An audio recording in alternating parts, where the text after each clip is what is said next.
আসসালামু আলাইকুম। বাংলাদেশ বেতার সিলেট সংবাদ পড়ছি কুমকুম হাজারা মারুফা। 2026 সালে ফেব্রুয়ারি মাসে রমজানের আগে জাতীয় সংসদ নির্বাচন আয়োজনের সকল প্রস্তুতি সম্পন্ন করতে প্রধান উপদেষ্টার কার্যালয় থেকে নির্বাচন কমিশনে চিঠি পাঠানো হয়েছে। প্রধান উপদেষ্টা তার ভাষণে সকল প্রস্তুতি ও প্রাতিষ্ঠানিক আয়োজন শুরুর কথা বলেছেন। বিগত 15 বছরে নাগরিকদের ভোট দিতে না পারার প্রেক্ষাপটে আগামী নির্বাচন যেন মহা আনন্দের ভোট উৎসবের দিন হিসেবে স্মরণীয় করতে তেমন আয়োজনের উপর প্রধান উপদেষ্টা জোর দিয়েছেন। নির্বাচন আয়োজনে যথোপযুক্ত প্রযুক্তি ব্যবহারের গুরুত্ব আরোপ করে পাশাপাশি একটি প্রত্যাশিত সুষ্ঠু, অবাধ, শান্তিপূর্ণ, উৎসবমুখর নির্বাচন আয়োজনে সরকারের সর্বাত্মক সহযোগিতার কথা জানান তিনি। যথাযোগ্য মর্যাদায় সারা দেশের মতো সিলেটেও গতকাল পালিত হয়েছে বিশ্বকবি রবীন্দ্রনাথ ঠাকুরের 84তম মৃত্যুবার্ষিকী। 1348 বঙ্গাব্দের 22 শ্রাবণ কলকাতার জোড়াসাঁকোর পৈতৃক বাড়িতে তার জীবনাবসান হয়েছিল। বাঙালির প্রাণের এ কবি নশ্বর পৃথিবী ছেড়ে চলে গেলেও তার অসামান্য রচনা ও কাজের মধ্যে আজও বেঁচে আছেন প্রেরণাদাতা হয়ে। আমাদের জাতীয় সঙ্গীতের রচয়িতা রবীন্দ্রনাথ ঠাকুর লেখালেখি শুরু করেছিলেন মাত্র 8 বছর বয়সে। তার সৃজন প্রতিভা বাংলা কাব্য, উপন্যাস, ছোট গল্প, প্রবন্ধ, নাটক, ভ্রমণ, চিঠিপত্র, শিশু সাহিত্য সহ বাংলা সাহিত্যকে উজ্জ্বলতা দান করেছে। গীত রচনা ও সুরস্রষ্টা হিসেবে তিনি নিজেই নিজের তুলনা।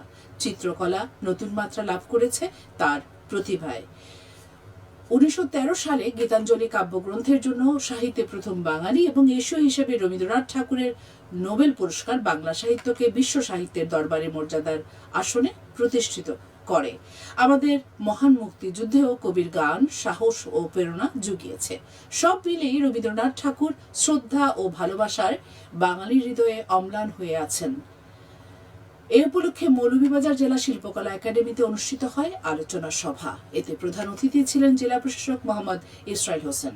জেলা শিশু একাডেমি মিলনায়তনে আলোচনা সভা, রবীন্দ্রসঙ্গীত, নৃত্য, কবিতা আবৃত্তি ও চিত্রাঙ্কন প্রতিযোগিতার আয়োজন করা হয়। তাছাড়া রবীন্দ্রসঙ্গীত শিল্পী পরিষদ, ধ্রুবতারা শিল্পী গোষ্ঠী, জেলার নাট্য পরিষদ পৃথক কর্মসূচির মাধ্যমে দিবসটি পালন করে।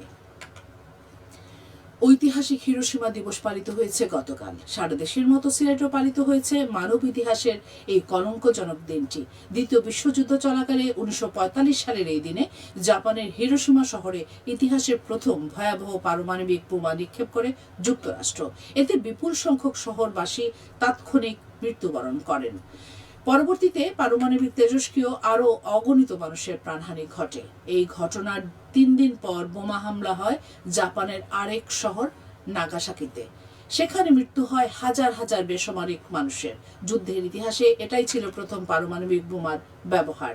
এই বোমা আক্রমণের ফলে জাপান বিশ্বযুদ্ধে আত্মসমর্পণ করতে বাধ্য হয়। সিলেট নগরী বর্জ্য ব্যবস্থাপনায় আধুনিকায়ন এবং টেকসই নগর উন্নয়নের লক্ষ্যে লন্ডন ভিত্তিক বেসরকারি সংস্থা ইকো সলিউশন সিলেট সিটি কর্পোরেশনের সঙ্গে যৌথভাবে কাজ করতে শুরু করতে যাচ্ছে। এ লক্ষ্যে গতকাল সিলেট সিটি কর্পোরেশন ভবনে এক অনুষ্ঠানে দুই পক্ষের মধ্যে আনুষ্ঠানিকভাবে একটি চুক্তি স্বাক্ষরিত হয়। সিটি কর্পোরেশনের পক্ষে প্রধান উপদেষ্টা নির্বাহী কর্মকর্তা মোহাম্মদ রেজাই রাফিন সরকার এবং ইকো সলিউশনের পক্ষে প্রধান নির্বাহী কর্মকর্তা মোহাম্মদ আব্দুল মোমিন চুক্তিপত্রে স্বাক্ষর করেন।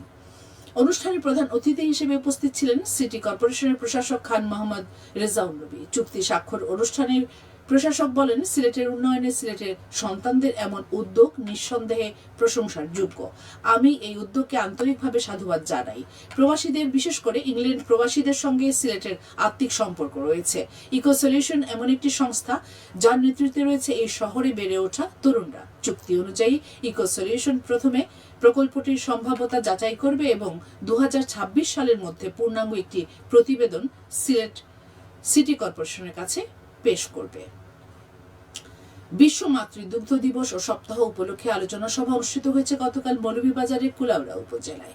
উপজেলার হাসপাতালে অনুষ্ঠিত সভায় প্রধান অতিথি ছিলেন জেলা সিভিল সার্জন মামুনুর রহমান। পরে প্রামাণ্যচিত্র প্রদর্শন করা হয়। এতে বিভিন্ন শ্রেণী পেশার লোকজন উপস্থিত ছিলেন।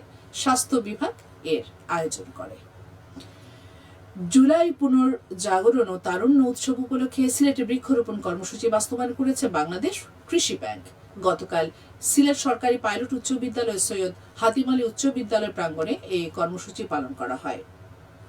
এ সময় জাতীয় কর্মসূচির অংশ হিসেবে প্রধান অতিথি হিসেবে ভার্চুয়ালি যুক্ত থেকে বক্তৃতা করেন অর্থ উপদেষ্টা ডক্টর মোহাম্মদ সালাউদ্দিন আহমেদ। এছাড়াও ভার্চুয়ালি বক্তব্য রাখেন বাংলাদেশ কৃষি ব্যাংকের চেয়ারম্যান ডক্টর মোহাম্মদ জাহিদ হোসাইন। বাংলাদেশ কৃষি ব্যাংক সিলেট বিভাগের 102টি শাখার মাধ্যমে প্রায় 10,000 চারা রোপণ করা হয়। বিতর্ক প্রতিযোগিতার পুরস্কার বিতরণ ও আলোচনা সভা অনুষ্ঠিত হয়েছে গতকাল সিলেটের কোম্পানিগঞ্জে। উপজেলার তেলিখাল উচ্চ বিদ্যালয়ে আয়োজিত অনুষ্ঠানে প্রধান অতিথি ছিলেন দুর্নীতি দমন কমিশন সিলেটের উপপরিচালক রাফি মোহাম্মদ নাজমুস সাদাত। এ সময় তিনি বলেন, দুর্নীতি প্রতিরোধে এখন থেকেই পদক্ষেপ নিতে হবে। দেশ ও সমাজের উন্নয়নে দুর্নীতি দমনের বিকল্প নেই। সবশেষে আবহাওয়া। সন্ধ্যা 6টা পর্যন্ত পূর্বাভাসে বলা হয়েছে সিলেট সহ পার্শ্ববর্তী এলাকায় আজ কোনো সতর্কবাণী নেই এবং কোনো সংকেতও দেখাতে হবে না। আজ সংবাদ শেষ হলো। আমাদের পরবর্তী স্থানীয় সংবাদ প্রচারিত হবে সন্ধ্যে 7টায়।